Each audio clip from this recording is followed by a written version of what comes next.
Maayong adlaw, kumusta kayo dyan? Hi guys! Welcome back again sa ako ang channel, and for today's video, mag-prepare tayo ng insaladang salted egg. So before tayo mag-start guys, mag-thank you muna ako sa sponsor ng itlog kong ito. Pink na itlog na galing pa sa Pilipinas. So gagawa tayo ng insaladang itlog na maalat at magpanit muna tayo ng, anong tawag sa inyo nito? Cucumber. So, lami siya parisa ng cucumber, guys. So, ang uban, ani, kung mag-prepare ng itlog na maalat is, itlog lang, panitan, butangan og suka lang siguro, konti or lemon. Pero ako, butangan ako siya og kamatis, and then cucumber. Para naman, medyo hindi boring naman yung insaladang itlog natin. So, ito na nga, guys. Kung si Uncle Don TV, ang ulam niya ngayong gabi is ginamos, well, sa atin naman ngayon, ito ang ulam natin. Maalat na itlog na galing sa Pinas. So, shout out pala sa nagbigay sa akin ng itlog na ito. Thank you so much sa nagbigay. At sa wakas, makatikim din ng itlog na maalat. 'Di ba? Kasi sobrang tagal ko nang hindi nakakain ng itlog maalat. Kasi usually na kasi na pinapasalubong sa akin is mga tuyo. Alam mo yung tuyo na ano? Yung crispy na danggit. Yun pala yung mostly na pinapasalubong sa akin, tapos mga Goldilocks, pero iba ngayon, besh. Ang ano ngayon is pink na itlog. Kung sa Tagalog pa is maalat na itlog. Kaya ito na siya, pinipare ko muna yung salad ko, pero meron akong mali dito guys, kasi habang ginagawa ko ito guys, o tingnan nyo naman ang laman niya. So, ganyan lang ang pagbiak ng maalat na itlog guys. Biakin mo lang siya ganyan, tapos kukutsarain mo lang siya. Parang nagpipil, parang nag-ano ka lang ng butong. Yung, alam mo yung kinukuha mo yung laman ng butong. Alam mo yung butong sa Tagalog is yung young coconut ba? Yung ganun. O, tapos ganun mo lang siya.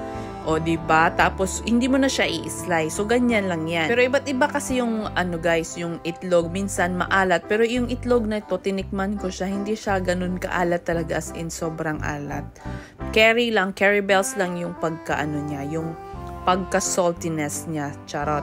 So, yan na nga. Pag nagbabalat tayo ng itlog, ganyan ang mangyayari talaga sa kamay natin, mag-pink-pink din, pati yung chopping board, maka-pink. Kaya naglagay pa ako dyan ng placemat na maitim. So yan, diba? Healthy yung itlog natin. So wala tayong itlog na balot. So kaya itlog maalat na lang ang vinidyo natin. So habang prepare ko to guys, nakalimutan ko pala guys, naglagay ako ng asin. Ewan ko anong nakain ko at bakit ako naglagay ng asin. Kung tutuusin is maalat na nga siya, 'di ba? So, hindi ko alam, nakalimutan ko. So, kayo na ang bahala. Pero nung tinikman ko naman siya, hindi naman siya as in talagang maalat na. As in sobrang maalat. O, tingnan nyo, 'di ba? Kinuha ko na yung asin diyan. O, 'di ba?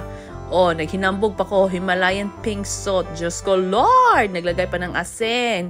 Hindi ko alam na maalat na. Tapos, pagkatapos niya, naglagay ako ng Ajinomoto. Kasi naglalagay talaga ako ng Ajinomoto, guys. Hindi ako masyadong naglalagay ng mga magic sarap, ginisa mix. Ano lang talaga, Ajinomoto lang talaga ako. And then, asin, konting pepper. Tapos yun na, suka or lemon. Yun na, insaladang itlog na maalat na charot. Ala Queen's Corner. O, tapos suka, dato puti, shout out. Hindi po ito sponsor, pero pwede na rin. Charot-charot lang. So, ganun lang kasimple guys, ang pag-prepare ng insaladang itlog na maalat. So, I hope guys na mag-prepare din kayo ng ganitong ulam. Kasi guys, nakaka-inganyo talagang kumain pag meron kang ganitong side dish na ulam. Pangpagana ba? Ika nga. Charot. So, sa mga nandyan sa premiere ko, thank you so much guys. I hope na nag-enjoy kayo sa aking video na ito. Please don't forget to like and subscribe on my channel, and see you again on my next vlog. Bye-bye!